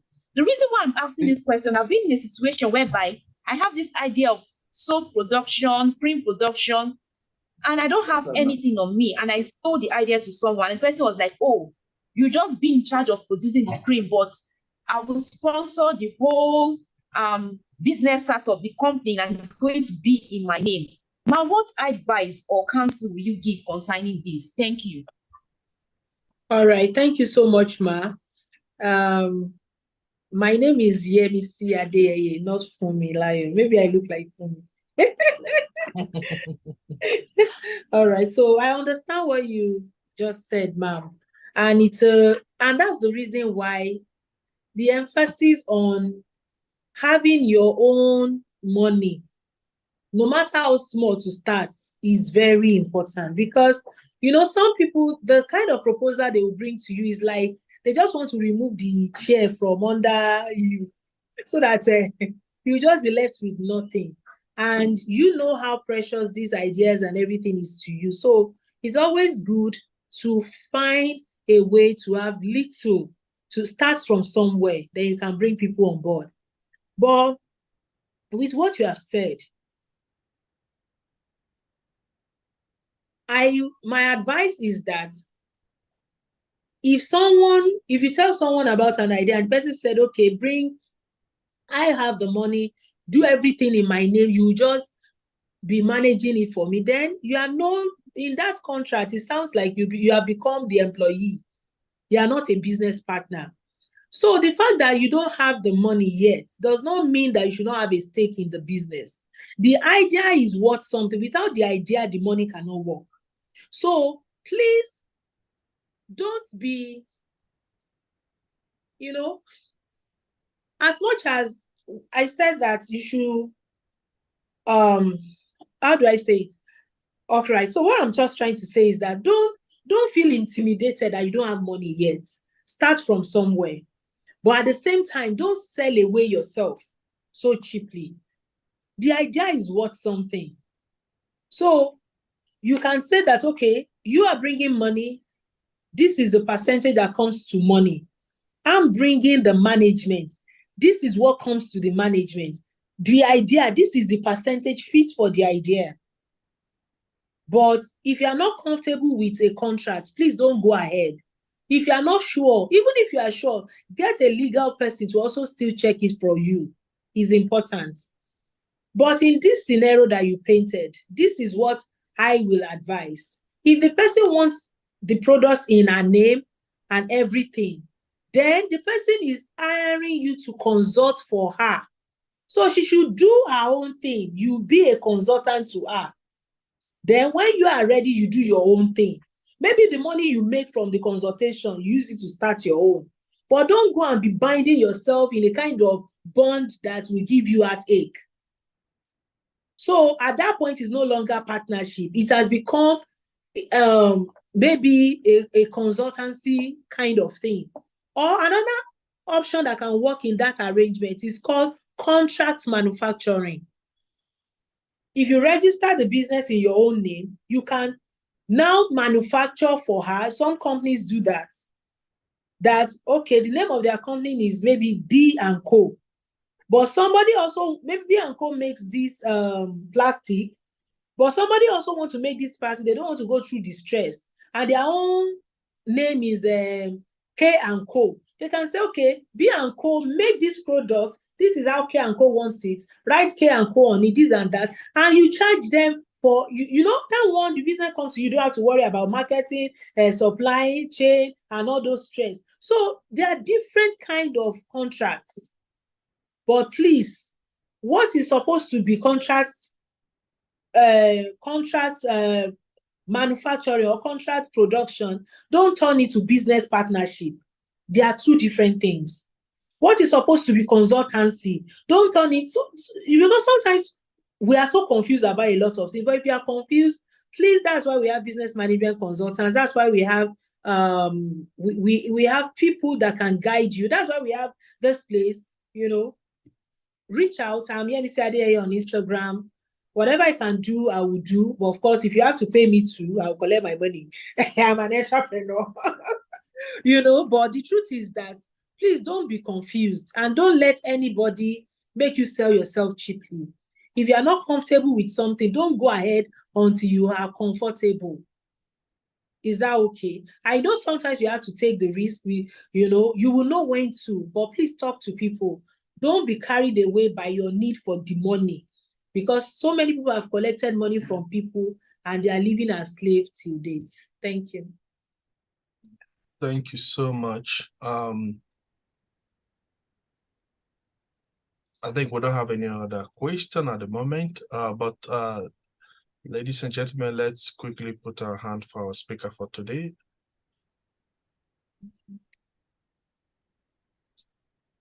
Hello, Oka has a question. We've been trying to ask this question for long. I have not seen your hand, okay. Is there? Go ahead and ask your question quickly.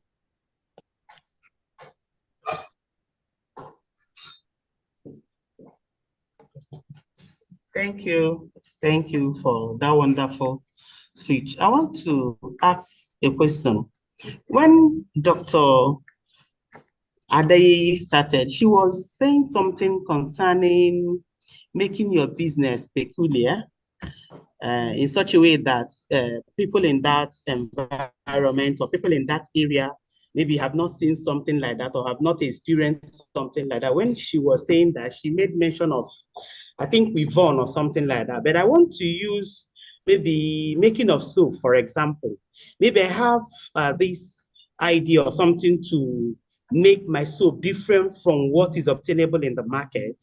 So in such a situation where you want to do that, and you find out that the cost of those things you are trying to do in that area skyrocketed, or maybe is high from maybe after doing all those things, you find out that the cost of that your product is higher from what is in the market. What do you do about that? Thank you. All right. Thank you so much, Ma, for the question. And, that's the beautiful thing about entrepreneurship. You have this liberty to keep, in creating change until you find what really works for you. So it's good to want to be creative, to want to be different. But don't forget that at the end of the day, you are trying to get the attention of the buyers to bring their money to you. So if what you are doing will now cost them so much money, so how are you going to be competitive? You can still be competitive if you are pricing, but it will be another game entirely. Maybe you now turn that product to like a premium product, you do something more, you will have to change something. But if what you are trying to fight is a price war, being more expensive is not going to help. But if you want to now present yourself as a premium brand, for example, okay, let me give an example. There's this shea butter that people package now and sell. I like shea butter, but I don't like the way sometimes is hard, sometimes is a bit sticky. I would prefer my shea butter that is maybe a little liquid or something. So, so maybe that kind of innovation is going to now make you, maybe you have to add lemon or lime or something, I will now make it pricey. So if it's going to be too expensive, then you may not be able to win price war. But it may now take your products from a general product, you now start packaging it in a premium way so that people will see it as high class people that now use this one. No. So they pay more for the same quantity or for less quantity. So you have to look at those dynamics. But if at the end of the day, it does not make sense, please, as an entrepreneur, there are times, just as I said, it's a journey. There are some journey you take on some products. You will just see from the beginning that this journey, there's no way, this one does not even have a destination. Let me just go back. So you may have to go back. You may have to rethink. You may have to change products. There was a time, okay, let me tell us this story. There was a time in America that Coca-Cola, they decided to change. Was it the packaging, the bottle they changed? People stopped drinking Coke. In fact, they went on the streets. Like, why will you change our package? Or is it the taste? Do you get what I'm trying to say? So at the end of the day, is there money you want? Whatever will sell, please. Don't let struggles to say, because I just want to be different. You now do something that will take you totally out of the market. The difference is to bring more sales, to bring more clients at the end of the day. So if you do not achieve it with what you are doing, you may want to rethink how you do it. There will always be another way. Thank you. There's a question from... There's a question, Oshogbo, right? Yes, sir. Okay, Oshogbo, please unmute and ask your question. Shift a little bit back, sir. Good afternoon. Thank you so much for your rich your rich exposition. From your voice, we can tell you are a real entrepreneur. We really appreciate you. Please, I'm also an aspiring entrepreneur, and I try to focus on solving problems in my society using content creation. So I have two questions for you, ma'am. I was happy when you talked about team, working with a team, because I found out that working with a team is a must, is inevitable. But how, ma'am, do I keep my team motivated, especially when the returns of what we are doing has not yet started showing up?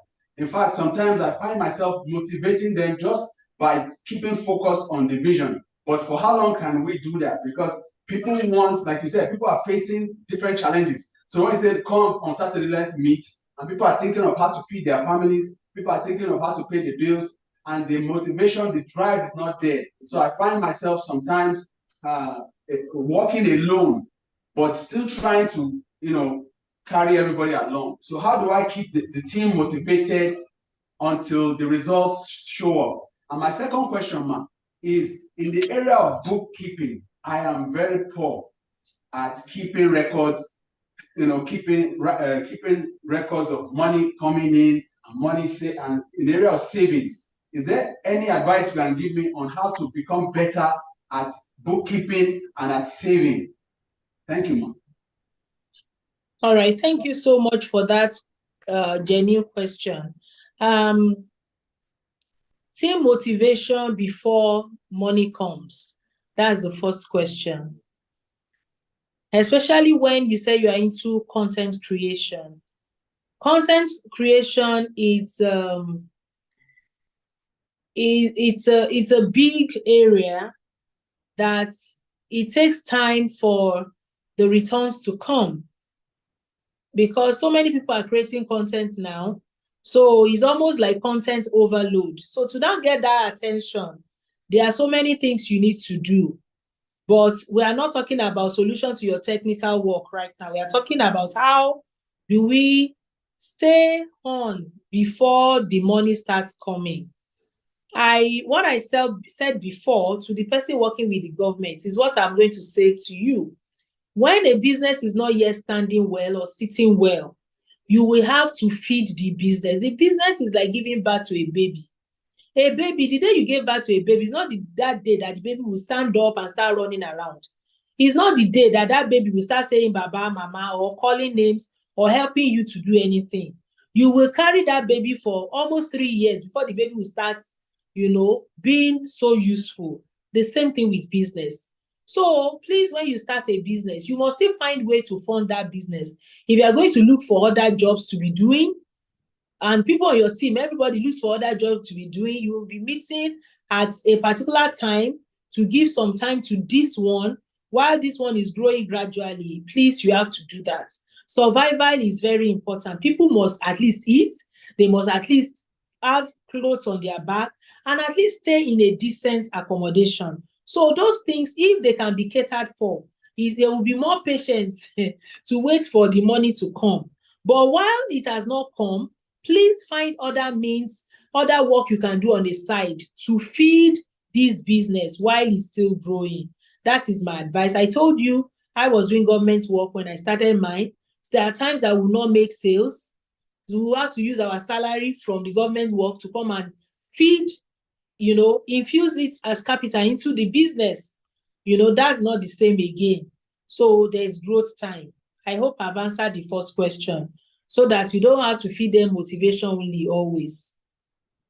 The second question is my advice on record keeping. In fact, I really want to delve into record keeping. That's my second topic. Maybe there will be opportunity sometimes later, because it's a whole slide on its own. It's different from what we have treated, and it's supposed to be part of today's thing. But I don't know. Maybe Mrs. Ame and the team, they will still reach out sometimes in the future, so that we can delve on that extensively.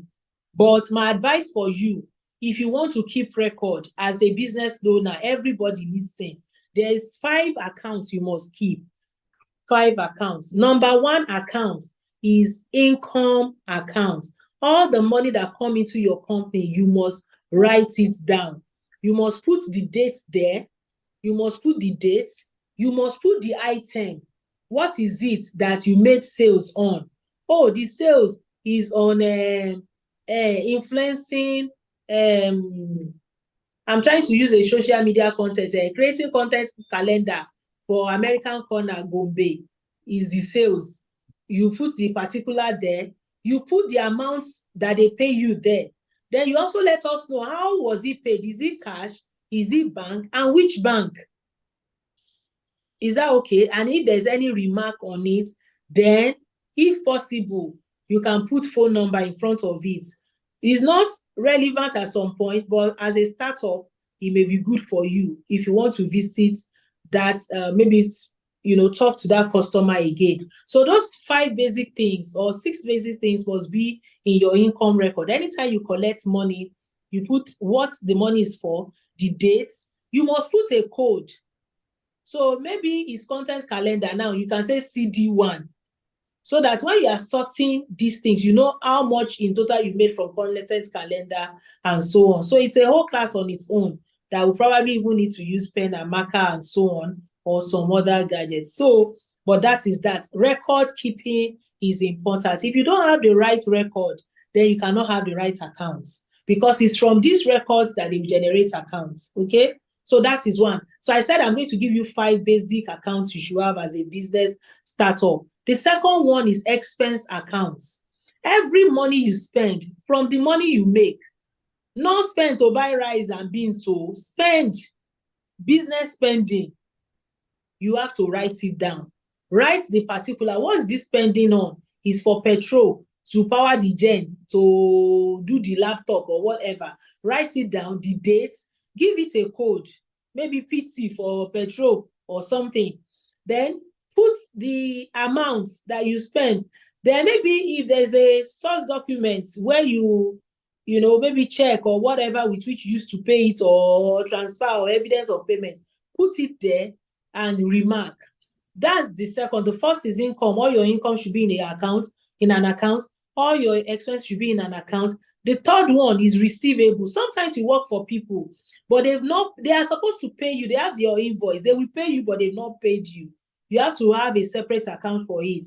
Put their name there, what they bought from you, or what services you render to them, the dates, and when they are supposed to pay you, so that you can do follow-up. There was a time my business was almost going down.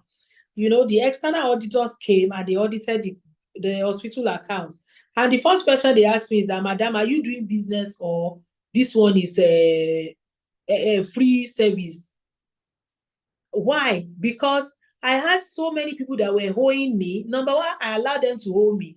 Number two, I did not pursue the recovery of the money. So I did not manage my receivable. So manage your receivable. So if you have someone is owing you, you're giving render service or giving them product, please don't let it be too much. It can kill your business. But sometimes it's inevitable. Just, minimally, just write it there and follow up on it. The next one is payable accounts. There are times as a business owner, someone may give you a product. Maybe for one reason or the other, you've not paid them. You need to write it down. Write what you got, the vendor's details, the time, the date, amount, when you are supposed to pay them, and any other remark that's supposed to be there. That's the 4th account. The 5th account that every business owner must have if you want peace of mind.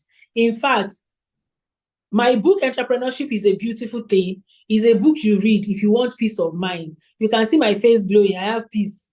And I run a 24/7 business. It is not common, because something I know. So you want to read about it too. I wrote it there. Because information saves it from destruction and headache and lack of peace of mind. Petty cash. Hey. Petty cash. Some of you, because you are a business owner, you want to kill yourself.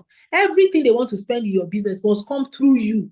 Madam, we want to buy this thing. It's 1,000 naira. They will come and meet you. And this one is 10,000 naira. No. There must be a float you keep. It's called petty cash account. You keep it. You don't have to be the one to manage it. If you have a cashier or an account officer that can do that, or you designate a staff. It will be with the person. The person takes account of all those tiny things. There's a cap on it. When they spend it, they give you a report, an account of how it is. Petty cash, Petty, petty cash. In government offices, they call it impress. So you must do that in your business too. Don't be the one that handles every nitty, tiny, there are some small money that must be spent in an organization. You would have bought some things in stock and so on, but there are some that is inevitable. Don't let it always be coming from you, the business owner. Even if you are two in the business, designate the other person. It just saves you the headache and it makes your account balanced. And I think with this, you will have a good record keeping. And, when you now want to balance the account and put it together, it says neater, it is easier, and it makes sense. And you can use it to make management decisions. Thank you. Thank you very much, ma'am. I think we lost somebody, in Benin City. Is asking about the fourth one. I think the fifth one was petty cash. Which one was the fourth one? Payable. Income account, expense account. So income account has all the money that comes into this business. Expense account has all the money that you take out of the business that you spend. Receivable, all the money all the goods or services you've rendered, but they've not paid you as at that time that you gave them. That's where you record it. Then payable, all the things you have received, either services or goods from other people that you have not paid them, but you have received it from them. You record it in payable. Thank you so much. Is that okay? So yes. When you borrow money from your accounts, from your business accounts, you have to pay back, right? You borrow it to your personal life. You are not the business. They are two different things. And that's why your business should stand separate. So if you take money from your business, you are owing your business. So that is receivable. So your name too should enter as Onigbese, as a debtor, that you are owing the business. Mrs. Tola, 500 naira, and you say when you will pay back.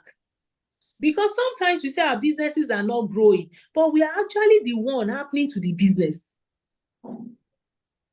And I'm not saying you should not take money from your business. Sometimes it's inevitable because sometimes you even borrow the business. Then you have to write it in the payable that your business, you borrowed your business 20,000 naira for so reason, so that you can balance accounts. In that way, you would know if your business is truly growing or is not growing. Thank you so much, ma'am. Let's take the last question from Ibadan. Ibadan, please unmute and ask your question.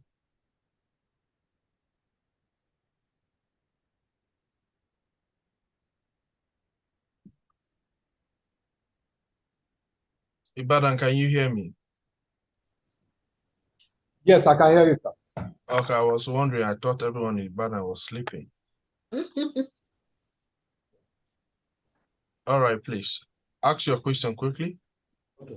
Thanks for illuminating advice, man. My question is in the area of this financial assistance. When you are talking, you talk about the Telegram page for women on the other American States to American Center. Now, my question is that, is there another page for men where I can submit my own request for financial assistance? I have a business, a small scale business that I run. Thank you. I guess you heard me wrongly. But what I'm saying is that there are business communities, like groups, where we share information about business and opportunities. And I said that I know that the U.S. Embassy, they have one for American.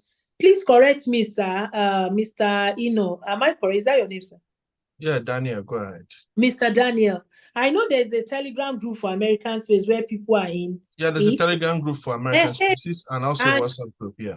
And you drop opportunities, informations, and so on. Exactly, so I just cited this as one of such communities. So when I say communities, I don't mean that maybe physical hangout, but I'm saying there are different groups where information flows. That is good to be in such places. So And if there's any other one I know that is on Telegram, I know it's AWE, but you have to have done the program. And it's not as if they are sharing money there. It's just people that have done the same program before. Maybe you want to now sell your products. We entrepreneurs say, I just made this thing, or who is interested in buying, or who knows who want to partner. So it's just community, just for relationship. So it's not like we share money, but when opportunities, information, maybe about grants that is coming through maybe the US government or coming through other NGOs or government generally, they just throw things around that. Just make sure you pay attention and apply, take opportunity. You win some, you may not win some, but it's always good to give it a try. When you even know what you want, you know the ones you apply for, the one you don't even bother to apply for. Thank you so much, ma'am. Please, let's put our hands together for Dr. Yemisi, please. Thank you so much, man. It's been actually a very wonderful time hosting you here today on our platform, our Network of American Species. We're very delighted that we could have you, a very big fish in our midst, to facilitate this program with you. But what we want to say is that we are not yet done with you. We're going to find time actually bring you back on this forum so that you can engage our lovely participants. I believe they've been actually excited having you here on the program, and we hope that next time when we call upon you, you will come again. But thank you so much for being on our program. Thank you so much for having me. It's a joy to be here and to give back to the platform that's given to me too. I'm grateful. Thank you, ma'am. Yes, for those of you, for our participants across the Network of American Species, I just wanted to show you this. Ma'am, if you could stop sharing your screen now, I could, stop sharing. Yeah, just a moment.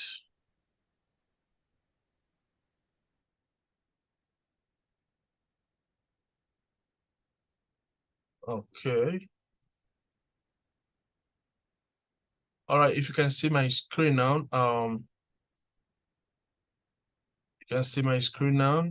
You'll find out that we have a program here tomorrow by 1:30 p.m. Graduate Scientific Research Writing Workshop. I understand that most of our spaces are actually located in universities. So please endeavor to say you can invite people, invite your friends, invite your lecturers, inform them about this program tomorrow. It's around 1:30 p.m. tomorrow. Please ensure you keep a date with us.